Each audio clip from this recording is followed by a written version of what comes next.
Ay, talaga ba? Bawasan ko ba yung galit? Bawasan ko.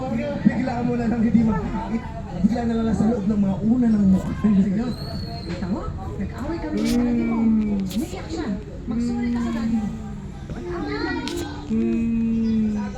Lapitan mo yung daddy mo. Pwede, sorry lang kasi tinurot ako ng mami mo. Lapitan mo yung daddy mo. Mag-sorry ka. Lambingin mo. Kiss. Sabi mo, sorry.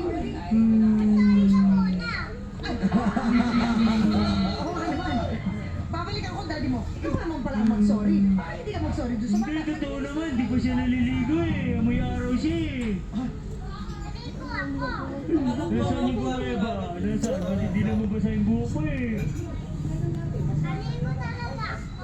Nasaan? Di ba't di basa yung buhok mo? Parang hindi nabasa yung buhok mo, anak. Oo. At kumakampi si Mami kay Daddy. Ano gagawin mo? Kinakampihan ni Mami si Daddy and Isabella. Hindi ka nga yata naligo. O, magsasorry na